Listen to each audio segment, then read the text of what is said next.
The most important thing that we have to identify in view of the current situation that Sri Lanka is facing is whether the current political system, the electoral system, the selection process are adequate to preserve and protect the rights of the people. I believe the president himself will have to understand why are these people on the road. Why are the youth of this country protesting? I'm actually thankful to the youth for having brought down this situation because it made the government make a few changes. What laws can be implemented to ensure that lawmakers are in fact held accountable? Because I think this is one of the reasons as to why people have lost faith in politicians and in the entire system. There's a lot of corruption, there are allegations of bribes and commissions being accepted. For this reason. Now, why are these people shouting on the road? Why are they protesting? They are protesting against corruption, as you rightly said. Then they are asking for an equal playing field, reasonable opportunity. And also, they say that there must be transparency in public finance, transparency in all government dealings. Right. That is what they are fighting for.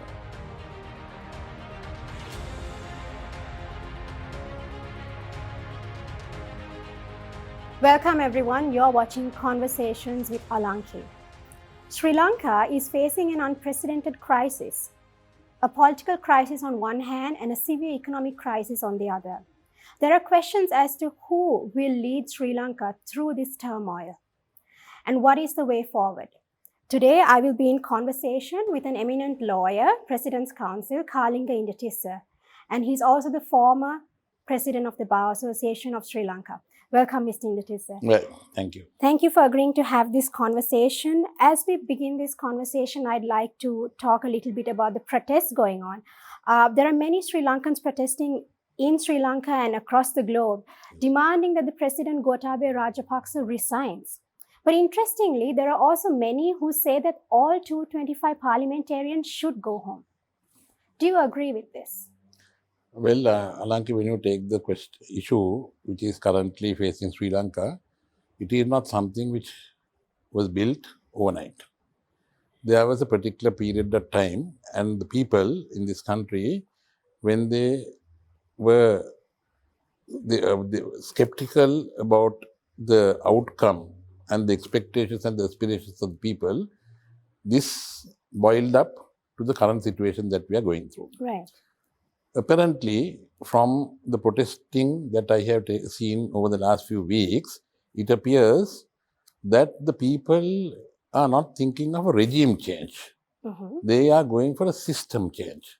Right. Because if you take this problem from 1977 down the line, the public perception and the general public of this country has been a bit aloof about the political system, the electoral system, the constitution, and various other connected factors. So in that context, what we see today is a situation where the aspirations of the people were not kept in mind by the ruling parties throughout the period, and it has now surfaced to a situation where there is a social, economic, and a political struggle. That is how I see it.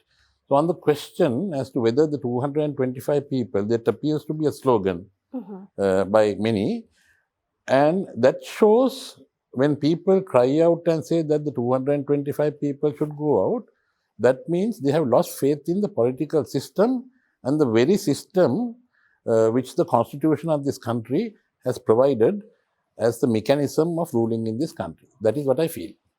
Right. Constitutionally, what is the most practical solution for the current crisis?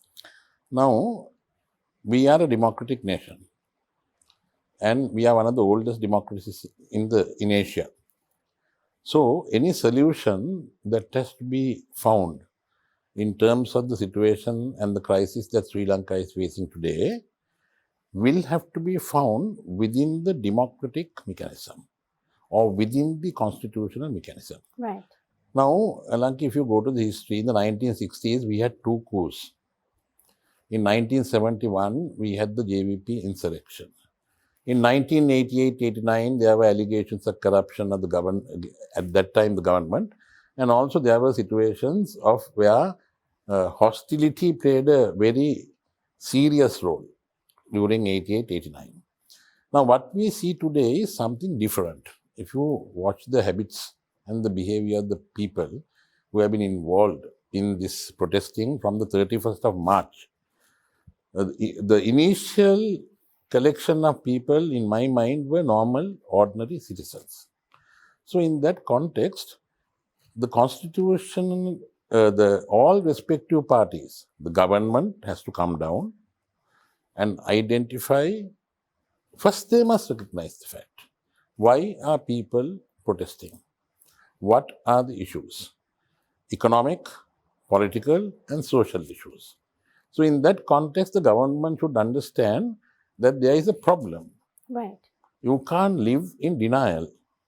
And the opposition also must understand, in view of your first question, that is 225 must go, the public appears to have lost faith in the entire system. Including the opposition. Including the opposition. So, in that context, what I see is, there are certain things in the Constitution that we have to be mindful of. Firstly, the sovereignty is with the people in terms of Article 3. And the sovereignty is exercised through the President, the Parliament, and the judiciary. Now, when you think of the concept of sovereignty, one of the things that you will have to be mindful of is, how do we find an alternate mechanism, or how do we find an answer through the Constitution?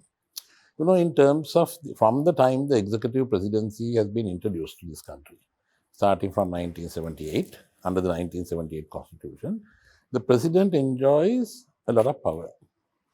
Now, in the context of that power, the most important thing that we have to identify in view of the current situation that Sri Lanka is facing is whether the current political system, the electoral system, the selection process are adequate to preserve and protect the rights of the people. So, what I see is, we have run into a certain situation where the answer lies within the Constitution. Otherwise, if democracy is threatened in any form, if the Constitution is not respected in any form, then there will be problems even tomorrow. Now, for example, let's say that the government comes to an end today. But from tomorrow, who is going to elect the people, the representatives of the people? What is going to be the government mechanism? How are you going to run a country? All those things will have to be thought of. So, there are different views which have been expressed by the public. But as I see, in 2019, President Rajapaksa was elected with a majority. That is part of the Constitution. That is part of democracy. But one thing, even though the next time that the post of president can be questioned or looked at is in another 5 years, I believe the president himself will have to understand, why are these people on the road? Why are the youth of this country protesting? I'm actually thankful to the youth for having brought down this situation, because it made the government make a few changes. So I think that within the Constitution, removal of a president is extremely difficult. We saw in 1991, an impeachment motion was brought against President Premadasa. He immediately prorogued Parliament, and then he bought time. And in view of the serious, alarming provisions in the Constitution, which are prerequisites to the impeachment of President, it's an extremely difficult task to impeach a President in terms of our Constitution. And the opposition is talking about a no-confidence motion. So, in the event that a no-confidence motion defeats the present government, what happens next in the interim period? Nothing happens, because a no-confidence motion against the existing government is not something that is introduced through the Constitutional provisions. It is through the standing orders of Parliament. Right. And the Parliament, one member can present a no confidence motion, citing the reasons why they say that there is lack of confidence. And once that happens, the parliamentary voting mechanism will come into force. They will vote, and if the government manages to escape through, then there is no issue. Right. But if the motion is allowed, or in the sense the no confidence is expressed by a majority of Parliament, there is no legal provision which says that the government should resign. Right. So even though the no confidence motion may go through, there is provision for the government to continue. So that is one of the problems that we will have to look at in any future constitutional making. And you did talk about the powers that a president enjoys. Is it necessary to abolish the executive presidency to ensure greater democracy? There are two schools of thought, Alanki, on that. Number one, executive presidency was introduced by President J.R. Jayawardena through the 1978 Constitution. Right. It's a mixture of certain systems. The executive presidency, if the correct president is in power, is an answer to almost every issue that may surface in a country. But the question is, the correct person has to be in power. On the other hand, the theory against that would be that power corrupts, absolute power corrupts absolutely. Right. So when you say that, my experience has been the power in every situation. Since 1978, there was abuse of power. Or questionable decisions have been taken. So without leaving room for such questionable decisions, if the executive presidency is to be retained, because there are geopolitical situations which are surfacing. In view of those situations, what I would suggest is, if you want to retain executive presidency, the president must be answerable to the parliament. Right. He cannot have uncontrolled power. His power cannot be unfettered power. There must be an answer, and the accountability has to come to the parliament. And otherwise, we'll have to go back to the Westminster system of government, which we had in 1972, which was introduced by the 1972 Constitution. And when you mention accountability, that brings me to the next question. What laws can be implemented to ensure that lawmakers are in fact held accountable? Because I think this is one of the reasons as to why people have lost faith in politicians and in the entire system. There's a lot of corruption, there are allegations of bribes and commissions being accepted. It's a very relevant question, Alanki, for this reason. Now, why are these people shouting on the road? Why are they protesting? They are protesting against corruption, as you rightly said. Then they are asking for an equal playing field, reasonable opportunity. And also, they say that there must be transparency in public finance, transparency in all government dealings. Right. That is what they are fighting for. The younger generation, unlike my generation, are more aware. And I think we should respect the youth and identify their thinking and listen to them and take whatever is necessary while providing them with maturity at times. So what I say is, in a country, especially in the context of the allegations or the accusations which are being made, I believe fiscal responsibility is an extremely important thing. Accountability, judicial responsibility and accountability are things which are of paramount importance in a democracy, if the people's will is to prevail. So normally, you cannot insert all these things in a constitution. The constitution is the basic document of a country where you say how to run a country. You don't put policies into a constitution. But unfortunately, in view of the fact that for the last 40 years plus, these things have been happening over and over again, escalating. In view of that, I think fiscal responsibility, financial accountability, judicial accountability must be necessarily put into the constitution when a constitution is being framed or drafted in time to come. Next thing is, you asked me a very important thing, that is, Article 27 of the Constitution. Articles 27 and 28 of the Sri Lankan Constitution speaks about public policy, governmental policy. But Article 29 says that you cannot go to court if there is a breach of that policy. So you have two articles which identify what should be the policies of the government of the Democratic Socialist Republic of Sri Lanka. But if the government does not do that, does not protect the national interest, the national economy, defend the country, all those things, then it is not, you cannot go to court about it. So that is a mistake. In my opinion, Article 27 and 28 of the Constitution must be given life by removing Article 29, because then every government who make promises to people, they are held accountable. They have to be held accountable. If the government is not running the mechanism properly, then they can be held accountable by the people of the country. So in your view, what other constitutional changes should be made to facilitate good governance? The Constitution is the most paramount document in a country. Absolutely. The Constitution is there because that indicates the power of the people and how a nation should be run. If, in my assessment, I stand to be corrected, different people can have different opinions.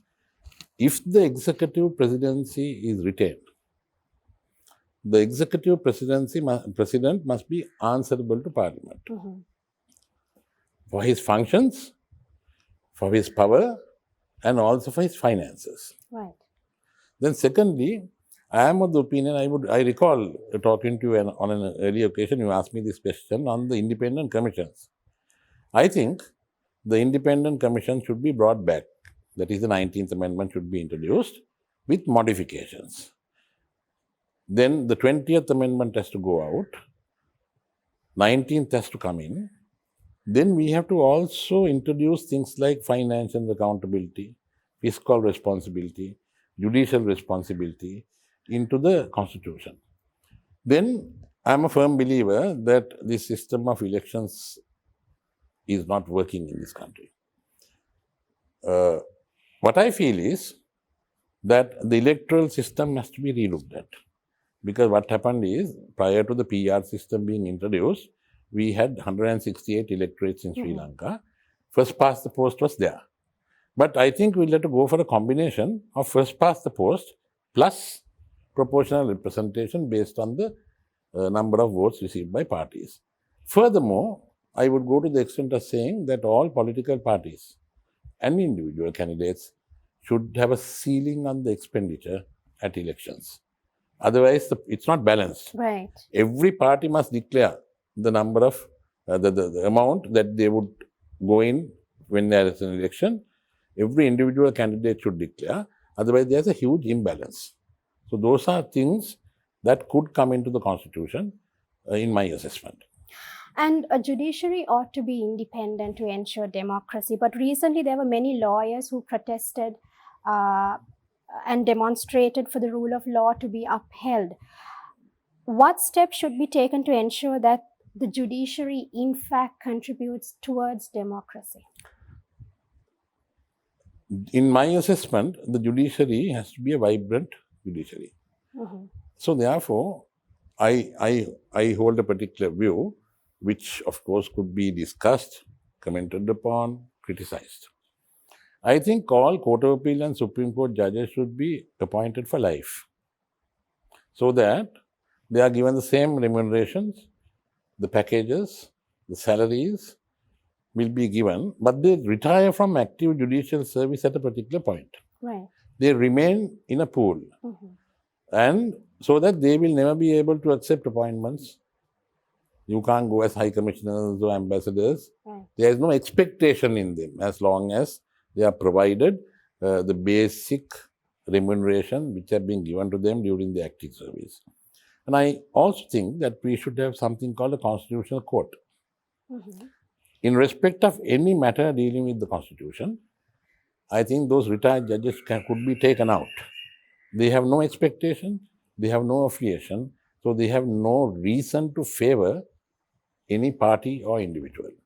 So judicial structure should be amended, and also I think judicial accountability has to come into the Constitution in some form. That is what I feel. There are many allegations of corruption, but we often don't see anyone being held accountable. Let's take, for example, the Helping Hambantota case against Mahinda Rajapaksa. Several years after he came into power, the former Chief Justice Sarathen Silva stated that Mahinda Rajapaksa would not have been able to contest or win the election had the Supreme Court bench headed by him not cleared him of the allegations of misappropriation of tsunami funds.